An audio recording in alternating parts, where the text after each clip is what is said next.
Hello বন্ধুরা, সুপ্রভাত। আজকে আবার নিরামিষ। এই দেখুন আমার মুগের ডাল হয়ে গেছে। মুগের ডাল আমি সুন্দর করে নিলাম। এই পাশে বসাচ্ছি একটু আলু পোস্ত। যেইটুকু রান্না করি সেইটুকুই আপনাদের সঙ্গে শেয়ার করি। যাই হোক, রোজকার জয়শ্রীতে আপনাদের সবাইকে স্বাগত। তাহলে আজকে আমার মেনু হচ্ছে মুগের ডাল। আজকে মা মনসার পুজো দিয়েছি তো বন্ধুরা, আজকেও নিরামিষ গো, পর নিরামিষ। বিরক্তি লাগছে, তাও করতে হবে। ঠাকুর পুজো করি, আর কি করব।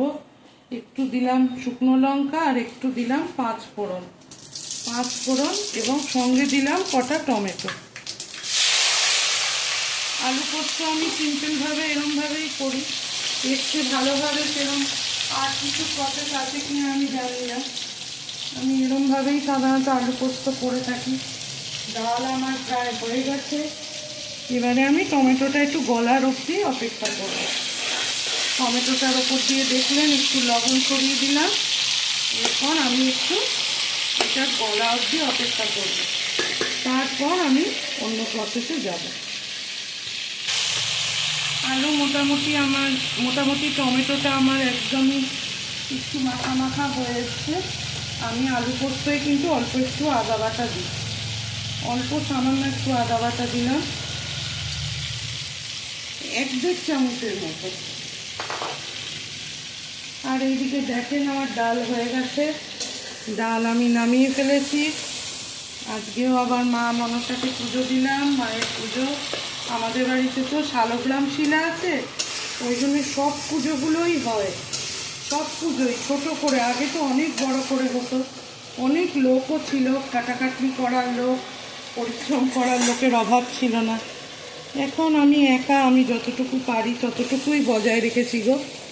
আর কি বলবো, এখন আমি আলুগুলো দিয়ে দিলাম। আলু পোস্তর আলুগুলো আমি তরকারিতে রেডি করে দিয়ে দিলাম।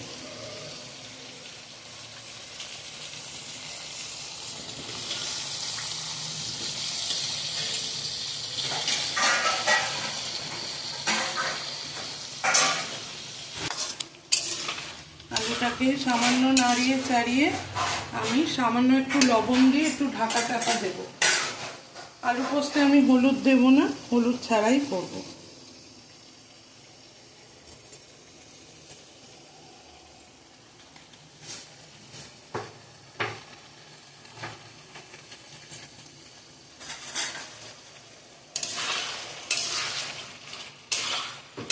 নাড়িয়ে চাড়িয়ে সুন্দর করে আলু পোস্ত এবারে আমি একটু ঢাকা দেব, যাতে আলুগুলো আমার সিদ্ধ হয়ে যায়।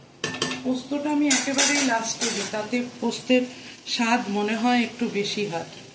আপনারা কে কিরমভাবে পোস্ত করেন সেটা আমার জানা নেই, আমি এরমভাবেই করি। এই দেখেন আমার পুরো আলু আমি কাদা করে ফেলেছি। এবারে আমি মিক্সিং জারে দুটো কাঁচা লঙ্কা দিয়ে পোস্তটা গ্রাইন্ড করে রেখেছি, সেটা এবারে দেব।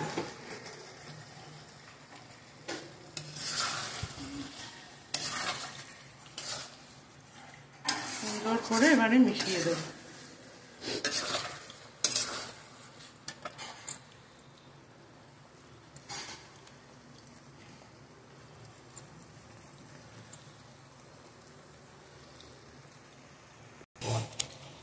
দেখুন আমার আলু পোস্ত পুরো রেডি। এবারে ওপর থেকে আমি একটু শুধু কাঁচা তেল একটু ছড়িয়ে দেবো, দিয়ে আমি পরিবেশন করব। হলুদ ছাড়া করেছি, তবে আপনারা কতটা বুঝতে পারছেন জানি না।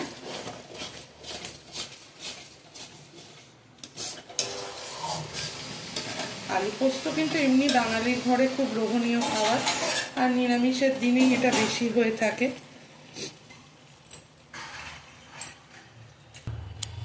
নিন, আমার আলু পোস্ত একদম রেডি। ওপর দিয়ে 2-3টে কাঁচা লঙ্কাও দিয়ে দিয়েছি। এবারে লাস্টে ফিনিশিংয়ে সামান্য একটু সরিষার তেল। এই আলু পোস্ত দিয়ে মোটামুটি ভাত খাওয়া কমপ্লিট হয়ে যাবে। আজকের রেসিপিগুলো কেমন লাগলো, যদি আমার রেসিপিগুলো ভালো লাগে অবশ্যই লাইক, শেয়ার, কমেন্ট এবং আমার চ্যানেলটিকে একটু সাবস্ক্রাইব করে আমার পাশে থাকবেন প্লিজ। তাহলে আজ আসি, আবার আসবো কাল রং বেরঙের খাবার নিয়ে। টাটা।